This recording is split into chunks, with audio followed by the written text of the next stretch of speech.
Om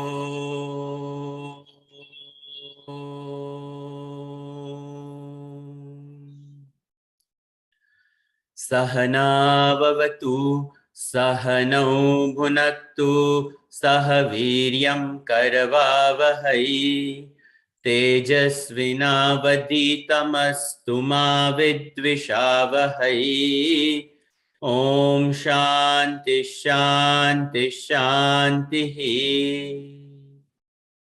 Shankaram Shankaracharyam Keshavam Badarayanam Sutra Bhashya Krutau Vande Bhagavantau Punah Punah Ishvaro Gururatmeti Murti Bheda Vibhagine Vyomavat Vyapta Dehaya Dakshina Namaha समस्त जन कल्याणे निरतं करुणामयं नमामि चिन्मयं देवं सद्गुरुं ब्रह्मविद्वरं वसुदेव वसुतं देवं कंसचाणूरमर्दनं देवकी परमानन्दं कृष्णं वन्दे जगद्गुरुं मूकं करोति वाचालं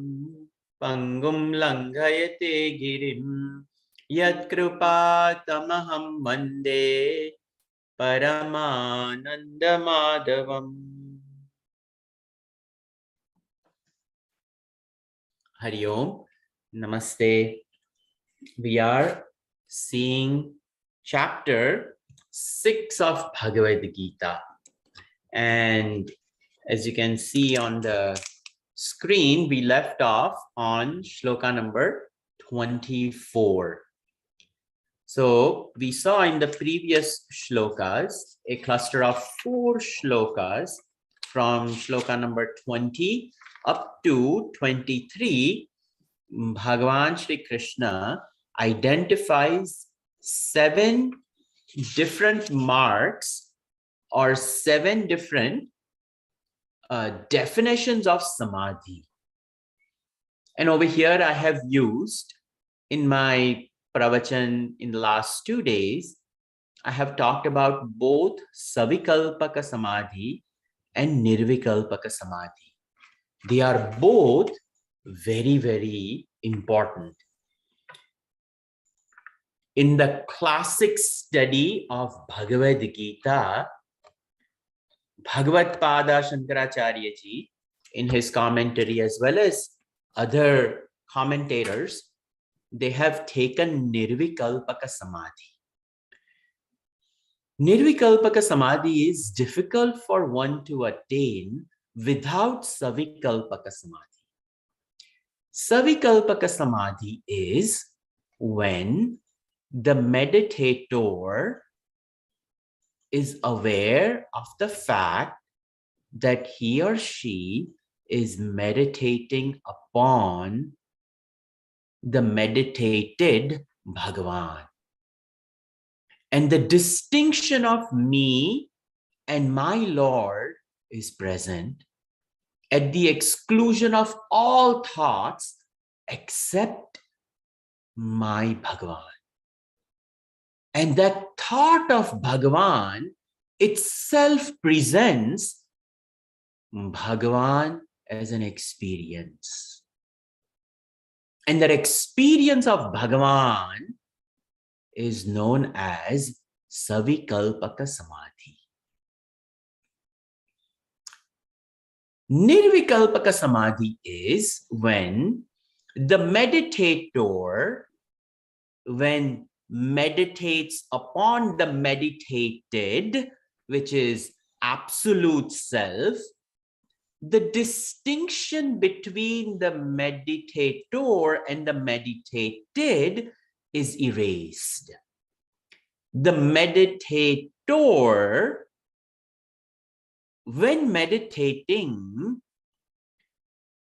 in the presence of knowledge, has completely negated the world and along with the world has negated the equipment which is part of the world, which is the body, the mind, and the intellect.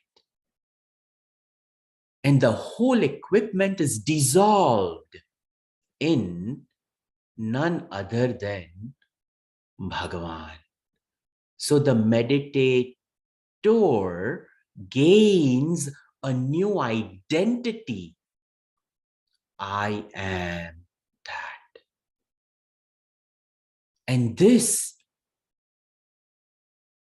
disappearance of the duality is referred to as nirvikalpa. Kalpa and vikalpa are facets of time. Nirvikalpaka, without distinction created in temporal existence. In the time, space created, distinctions are dissolved. That is called nirvikalpaka. And savikalpaka is, in time, I have dissolved all thoughts except one thought of my Bhagavan. And that Bhagavan remains. And that Bhagavan remains as an experience. Because Bhagavan is now an object of my thought. And all thoughts have been reduced to one thought: Krishna, Krishna, Krishna, Krishna. And the Krishna experience is Savikalpaka Samadhi. Nirvikalpaka Samadhi, on the other hand, arrives as an experience, but it is not an experience. Because it cannot be an experience when we negate the whole world and we negate the equipment. The negation is done in knowledge. It is not a physical negation. Physically, we can never give up the body. We will only give up the body when we perish. But out of knowledge of Advaita Vedanta, that Brahma Satyam, and Brahman Satyam meaning I, the Brahman Eva Satyam, Jagan Mithya, and the world is illusion, Jivo Brahmaiva na apara. Beyond the Jiva identity as Brahman, there is nothing greater than that. So when the Jiva gains the or reclaims the identity of Brahman, there comes the end. So the time-space experience is negated out of knowledge. And that knowledge then alone remains. And no thought processes will disturb this person. So that is what we went through. 7 definitions. Yatra uparamet chittam. This mind, which has a tendency to create thoughts, the thought creation is gone. The mind itself then vanishes, because mind is what? A flow of thoughts. And if there are no thoughts, the mind is not there. So, and then Atmana, Atmanam Pashyati. By one's own self, the higher self is seen. But seen over here means it is known. Nirvikalpaka, known. And Savikalpaka, I'm experiencing my Bhagavan. So in this way, I have explained both. Then the shloka number 21, Sukham Atyantikam Yattada. And what is the benefit of this? sadhana of meditation, atyantikam sukham. We gain absolute happiness. That is talked about. And stitas chalati tattvataha, and established in this reality, established in this, the person doesn't move out of this abidance. Sthitaha na chalati tattvataha. Once arrived in this, it is final. So realization is the be all and end all of everything. Then the fifth one over here is yam labdva cha aparam labham param na manyate. Having gained this, either savikalpaka or nirvikalpaka. Savikalpa, yes, we have nirvikalpaka to go to. But upon arriving this nirvikalpaka samadhi, nothing else is there. So thus, over here, what is described as nirvikalpaka. But for the better understanding of the sadhaks, I have taken savikalpa as well. But what is implied over here is, in knowledge, having gained, having reclaimed the identity of mind to be Brahman. I never was anything other than Brahman. It just so happened that because of some ignorance, I identified with the body and experiences and claimed those to be real.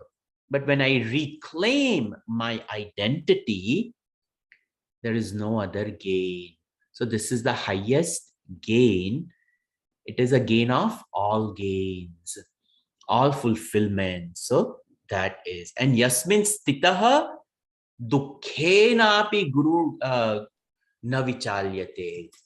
So, and having gained abidance in this, gurunapi api dukkhena na vichalyate. The heaviest of sorrows, I will not be perturbed. So that was the sixth one. And then in Shloka 23, Dukkha Samyoga Viyoga is Tam Vidya Dukkha Samyoga Viyoga Yogam. Definition of yoga. The definition of the yoga, which is given in this sixth chapter in Shloka 23, is disassociation with sorrow. We have associated ourselves with the world. And the world is a duality-based experience. And in duality, if good is there, bad is there, right is there, wrong is there, joy is there, sorrow is there. So in duality, every pair of opposites exists.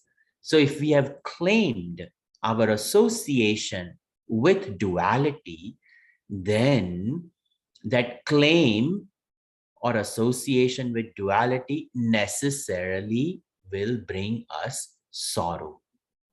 So Bhagavan says, disassociation with association with the worldly sorrow is yoga. Meaning, indirectly what Bhagavan is saying is, for a person of higher knowledge and understanding, they will associate with themselves in the highest seat of meditation. And that is considered to be yoga. So he's saying, what Bhagavan is saying is, meditation is the highest form of spiritual practice. This is completion of this one thought process. It is important, so thus I repeated that several times, just so that we get it. Now we will continue ahead in our Bhagavad Gita class. Sankalpa prabhavan kaman tyaktva sarvan sheshatah manasaivendriya gramam viniyamya samantatah. Sankalpa prabhavan kaman tyaktva sarvan asheshitah manasa. So the prose order is Sankalpa prabhavan sarvan kaman asheshetah tyaktva. Having renounced all of our mental sankalpas. Sankalpa is none other than a mind making a vow, a mind making a promise to embark upon a journey or acting on a particular thought. A mind deciding to act upon a thought is called a sankalpa. Every waking moment, we make a sankalpa. If we are thirsty and if we decide to drink water, the sankalpa for quenching the thirst is fulfilled. If we are thirsty and we are sitting in front of a computer and it's a walk to the kitchen to get a glass of water, we act upon the sankalpa, no, the work at hand is more important than drinking a glass of water. And this happens so fast that we miss the fact that we are making sankalpas every waking moment. No action of ours is executed without sankalpa. So Bhagavan over here, sankalpa prabhavan kama. All the desires are strengthened by acting upon them. And Bhagavan is saying, Sankalpa Prabhavan Kaman Sarvan Tyaktva, having renounced all these sankalpas. Now, this can only happen when we have done certain amount of spiritual practice. One fine day when we wake up, we decide to give up all desires. It doesn't happen that way. Our desires are much more stronger. Our equipment, this BMI equipment over here, mind and intellect, it's very, very powerful. To conquer this mind of ours, many people have tried it. It requires great amount of agility, sacrifice, time to work with this mind. So over here, when it is said, Sankalpa Prabhavan Kaman Sarvan Asheshetaha, completely Manasa, by the mind, Tyaktva, having given up, Indriya Gramam, along with the village of senses, 5 senses of perception and 5 senses of action, because the fulfillment of the desires is brought into fruition only with the help of these 10 senses. Mind the 6th sense or the 11th sense, because it also presides over the 5 senses of action. But 6th, because it presides over the 5 actions of perception, this mind, which is the king of these senses, can only bring desires to fruition with the help of senses. So Indriya Gramam, the village of senses, the host of senses, Viniyamya, only by controlling the senses we can control the desires. That is what is meant over here. If one wants to conquer the mind, one will have to conquer the senses. That is indirectly said in the shloka, that to conquer the mind, we put in all our time and effort to conquer the mind, but we do not put in the time and the effort to discipline the senses. Then it will be difficult. So discipline of the senses is very, very important. That is why, a lot of people do not like religion. Again, I keep on bringing religion because, religion means do's and don'ts, the 10 commandments. We also have 10 commandments. So every religion has its own set of 10 commandments, whatever it may be. But basically what that is I will eat at a particular time. I will sleep at a particular time. I will wake up, take bath, and then do my prayers. I will do my mantra japa. I will do my sandhya vandanam. You look at a devout Muslim, when it is time for him to study namaz, 10 minutes he will take time off. Either go to the car, go to somewhere.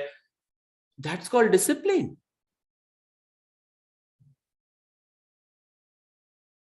So discipline is very important.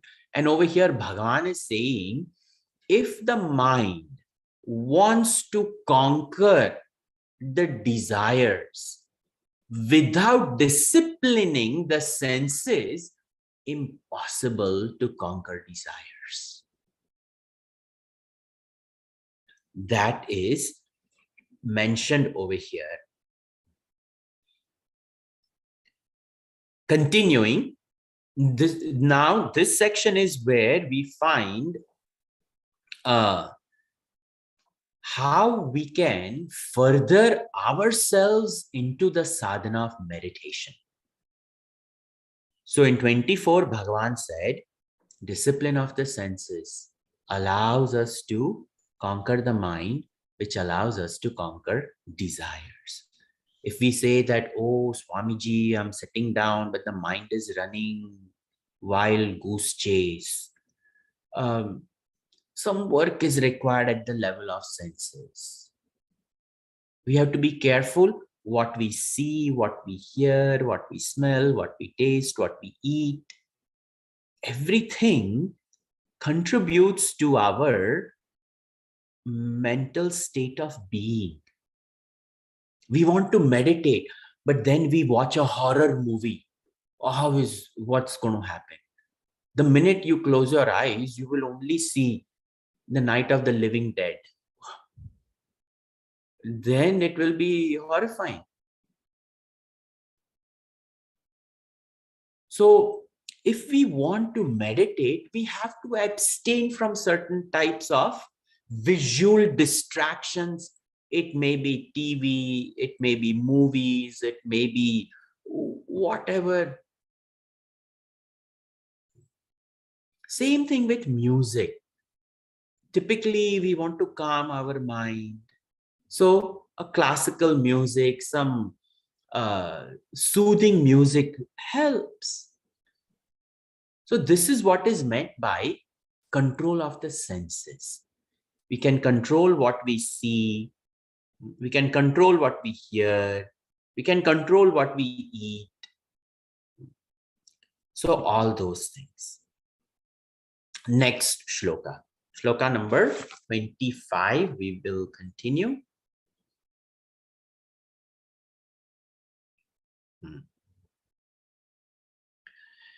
Shanai Shanai Uparame Buddhya Dhruti Gruhitaya Atma Samstham Mana Krutva Na Kinchidapi Chintaye.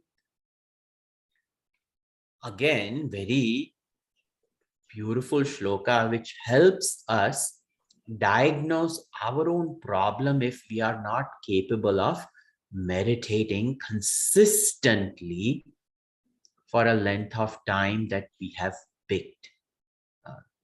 So, shanaihi uparame, buddhya dhrutigruhitaya. So, Bhagavan is saying slowly, gradually, step by step, shanaihi uparame. Uparame, one should work at ceasing the mind. Uparamet also means let one come to quieten their mind. So over here, one should hold back, uparame. Over here, hold back into a quiet zone. So quite slowly, create the serene atmosphere of mind. How? Buddhya, by intelligence, by intellect. So mind over here is brought to quietude by none other than this intellect. May this intellect help in quietening this mind. So uparama is of the mind over here, and buddhya, intellect, is helping achieve the mind in the withdrawn state. Why mind? Because mind is the presiding deity of the senses. That is why. Mind is also known as the sixth sense. The sense presiding over the five senses of perception. So the senses are withdrawn, and along with that, mind is also withdrawn slowly, Dhruti gruhitaya, by fortitude, by conviction that this is the right path. Today I am not experiencing meditation, but give me time, because the scripture that I hold in my hand, it is time tested. Not only has Krishna delivered this to Arjuna, but a succession of lineage of acharyas of 5,000 years have proved the validity of what is said over here.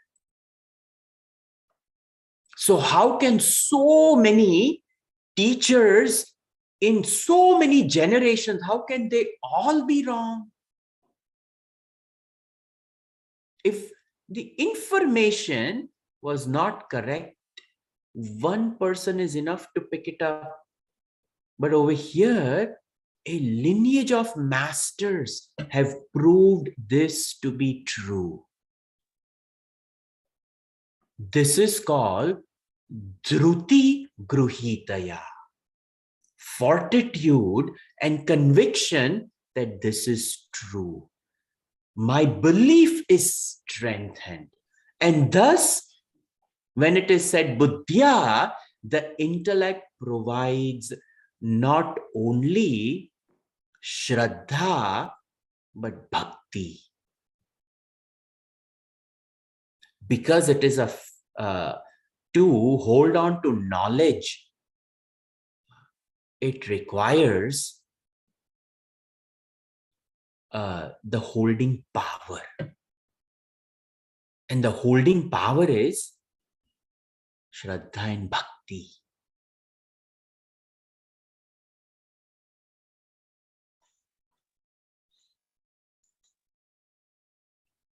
You know, during this kite flying day, the kite is made up of a very thin paper. But then the kite is held by a vertical thin bamboo stick and an arc from side to side, another bamboo stick, very thin, and it holds the paper together. And the little piece of thread is tied from the intersection of the two bamboo points to the bottom portion of the straight line, and that creates balance. And when it is pulled against the direction of wind, that little piece of paper becomes airborne. But that paper is held at 2 points. And there is a technique as to how much thread I have to leave, and measurement from both sides are done properly. A knot is there and then it is tied. It's a precise engineering that launches the kite up into the air. And then you can release so much thread and the kite will go high and high and high into the atmosphere. Now imagine the kite of our mind has to fly or rise in meditation. But it has to rise in meditation with the knowledge that I am that. But that is not enough. The mind has to be held over there. And the 2 points where this knowledge, I am that, is held is called Shraddha and Bhakti. They are the 2 holding points of Jnanam. Without these 2 chief ingredients, knowledge cannot remain.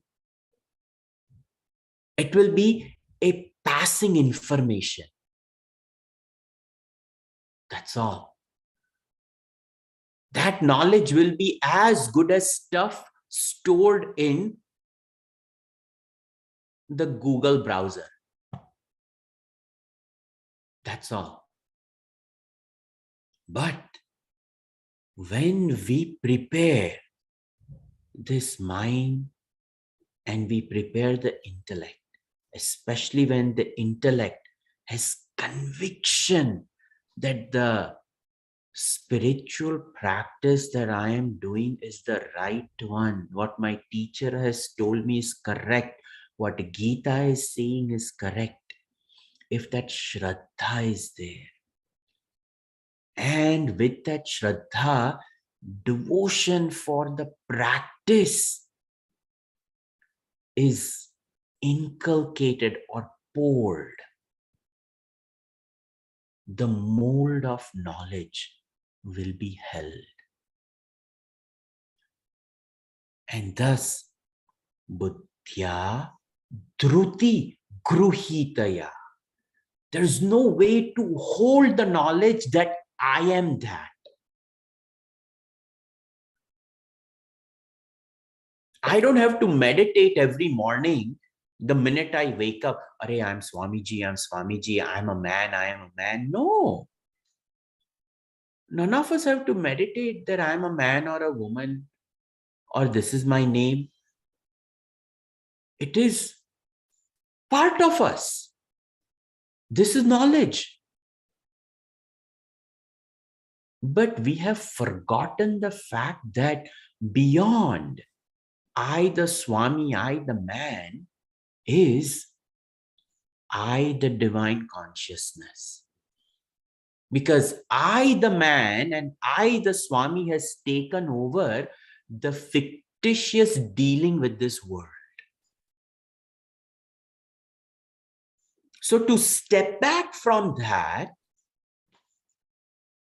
And to go back into the ownership of our own identity, I have to hold on to that identity. Externally, it is very easy to hold on to material things. And that's why people find dependence on this world. But inside, within, in my journey towards the higher, there is nothing to hold on to.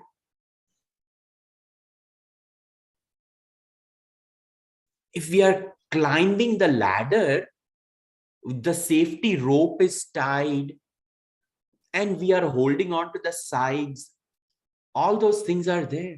But we are climbing, ascending meditation. And the higher we go, the more we realize, where am I? Where am I? So what holds us in the knowledge is unshakable faith in what I'm doing. And that is Shraddha and Bhakti. That is why Buddhya Dhruti Gruhitaya, the intellect, by the intellect which is doped in firm faith and devotion.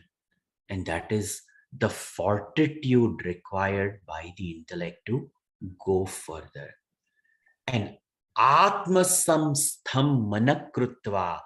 And when this mind is placed in this buddhi, which has created the mold that I am Brahman, in there, when the buddhi places the mind, Atma samstham mana krutva, mind placed in this Atma samstham, which is I am that, na kinchidapi chintayet. Now, do not initiate any thinking. We initiate thinking. Oh my God, this feels so good. Oh, I wish I can stay longer over here. Oh, how long is this Shanti going to last? And the minute we initiate a thought pattern of this mind, we will fall from it. Because what keeps the mind over there is absence of duality. Another thought meaning duality. Duality meaning time. Time is the interval between two thoughts. And the minute we have brought the time factor while climbing higher and higher and higher and abiding in this higher self of mind, the minute I introduce time, I have shaken my mind and it wants to come back down. It will want to come back down. It will find reason not to meditate. Oh, I have so much work. If I keep on sitting over here, I will not finish something or the other.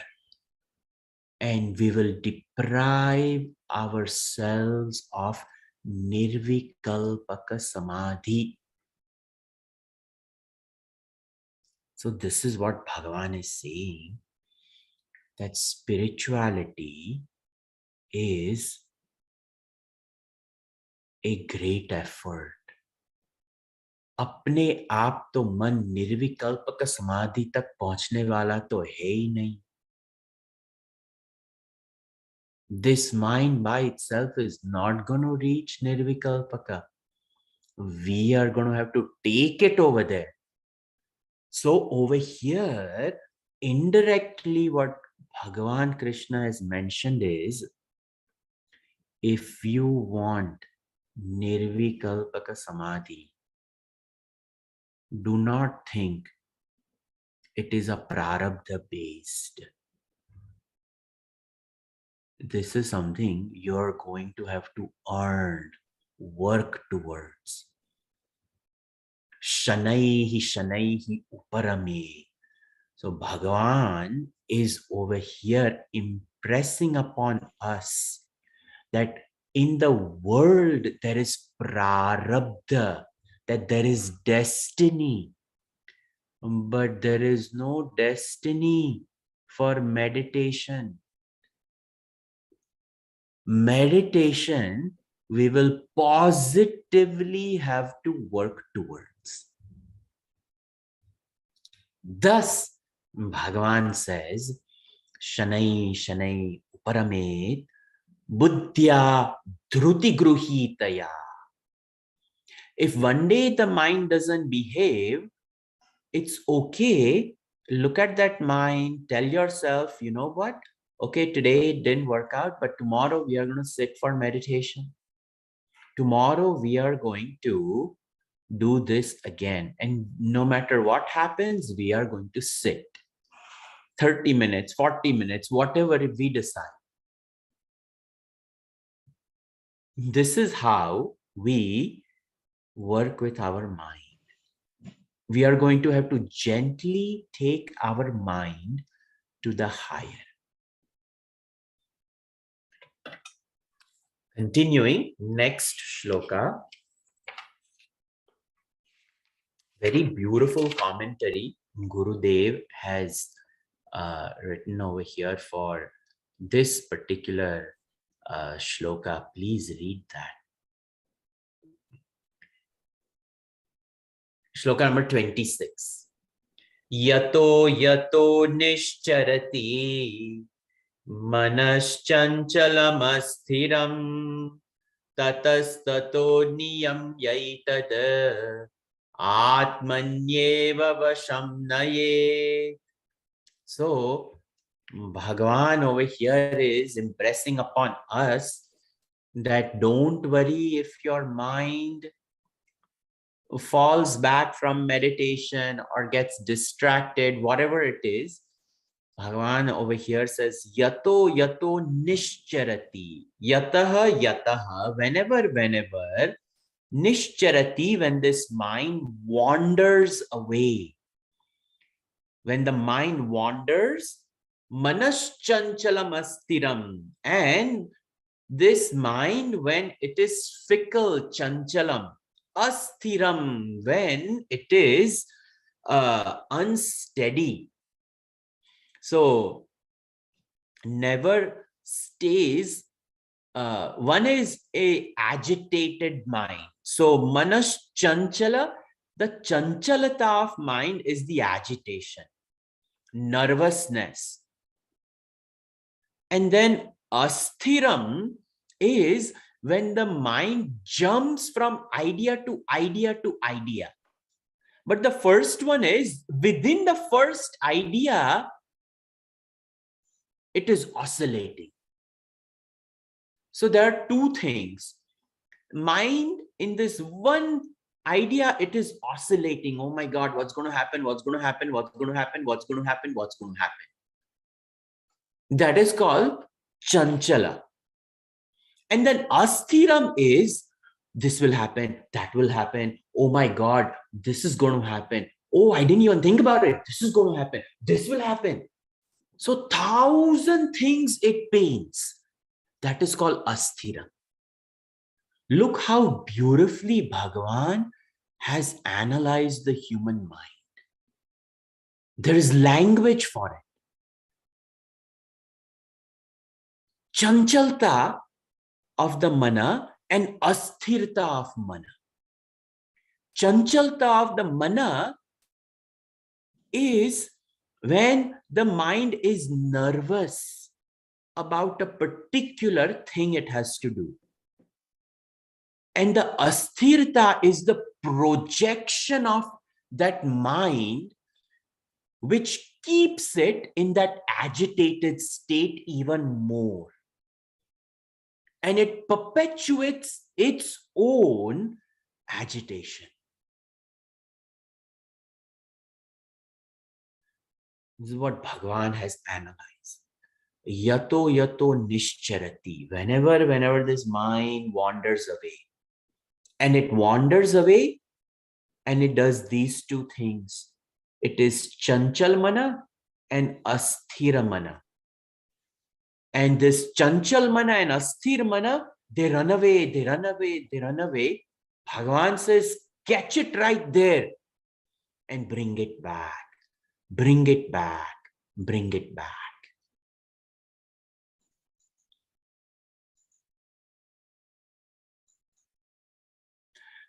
That's why, sometimes these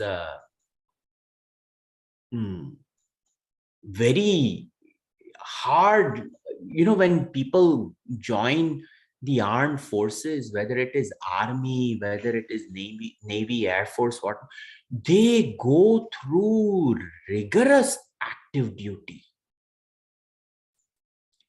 And what they make them go through, they break their mind actually. You are not supposed to think. You are only here to execute a command. That's it. Can you imagine a whole army going at war and everybody thinking, no, this should be done? Oh my God, what will happen? But the whole army should follow one general, and that one general gets the adesh from the neta of the country, Whether they believe in the neta, whether they agree or not, what to do? He's the neta and he has given the order. So the mind has to follow that. And if any one of these subordinates, if they run their own mind, it will not work. So the first thing that happens in the reserves is a rigorous practice to give up mentation. We are not allowed to think. We are only allowed to execute a command.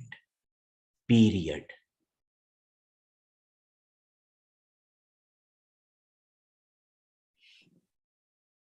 Wherever this type of militant behavior exists upon this mind, and when that mind comes under control, that mind, upon years and years and years of being told what to do, it eventually learns and follows.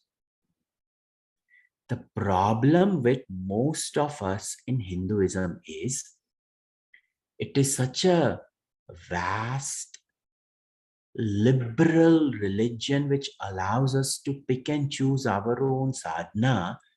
But the problem is we don't pick it and we don't stick with it. And because we don't stick with our sadhana, we experience the mind which runs hither and thither. And thus Bhagavan knows that. And Bhagavan is mentioning the state of affairs of our mind, which is brought under our own attention, especially during meditation. This is the only time when we actually get to know our mind. When we are busy doing other things, who has time for the mind? But when we take away all jobs and responsibilities of the mind and we tell that mind, sit down and let's meditate, oh ho ho ho ho, it'll be difficult. So that's why Bhagavan is saying it will be difficult for the one who has not disciplined this mind before. So the chanchalta of the mind in one thought, the kampanam in that one thought, nervousness, and then all other thoughts which are projected.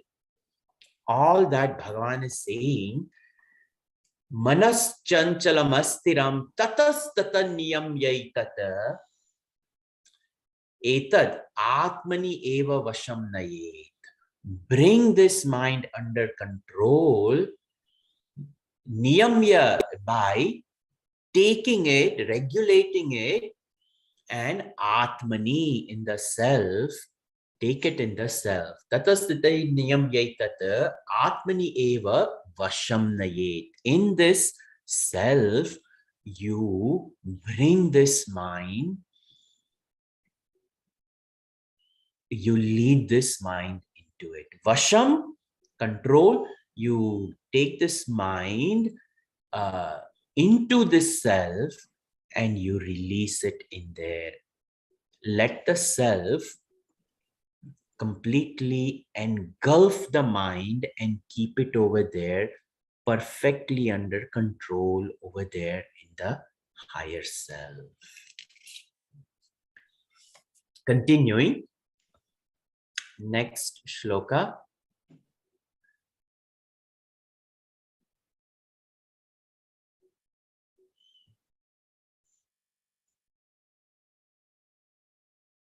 (27)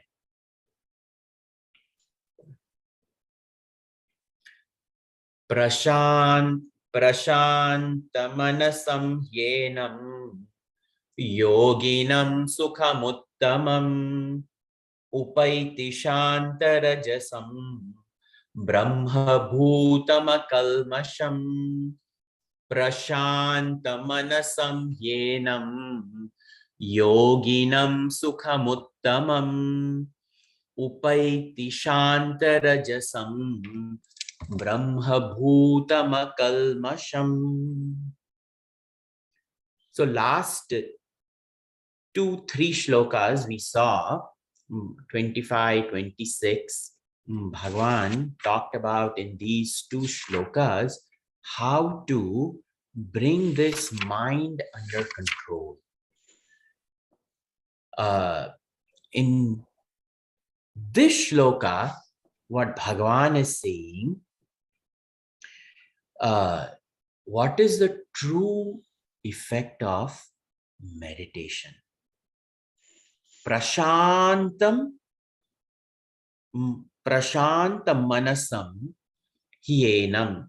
Indeed, this mind, when prashantam, when it is completely in silence, fixed at the feet of Krishna, or if it is absorbed in the absolute self, prashanta manasam, mind which is absorbed in the self, or the mind which is led to the feet of Bhagavan, hyenam yoginam, of this yogi who has meditated, sukham uttamam, the mind reaches the highest type of joy. Upaiti, it attains highest type of joy. Shanta rajasam, and rajas, and the fickleness of the mind, the fickleness of the prakriti, the fickleness of the jiva, shantam, is completely, the rajas is brought down, it is pacified, and brahma bhutam akalmasham, such a person becomes brahma akalmasham, devoid of all types of taints, all types of markings and sins, they are freed from, and they become Brahma. Brahma Bhutam.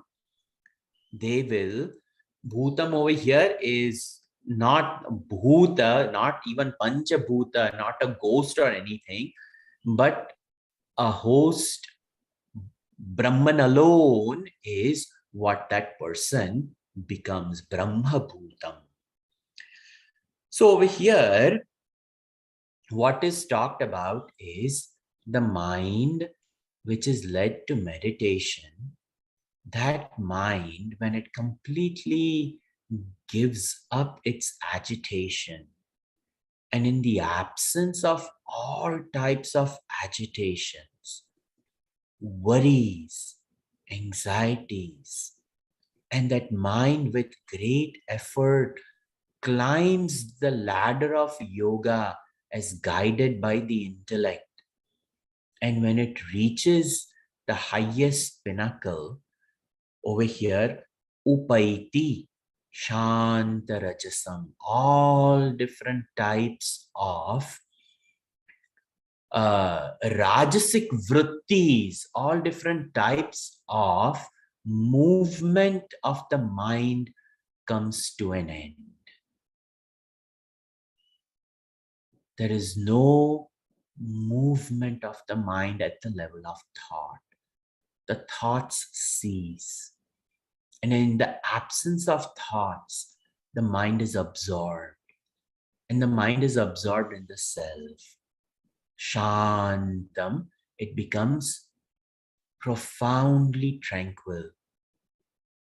And that profoundly tranquil mind, Brahmabhutam, it metamorphoses itself into the nameless, the qualityless, the formless, absolute presence. It loses its individual identity. The identity of the mind is based upon the quality and the texture of the thoughts. Our thoughts determine who we are. Male, female, educated, uneducated, privileged, unprivileged, all these various distinctions and divisions within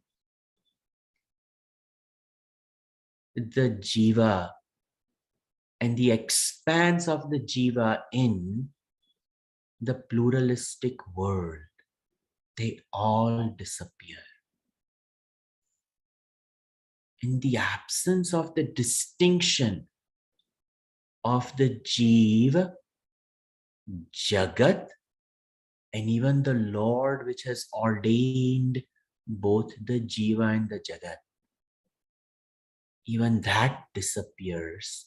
And what remains is Brahma Bhutam. Brahman alone, I am. Akalmasham, devoid of any types of distinctions. This is the experience of Nirvikalpaka Samadhi.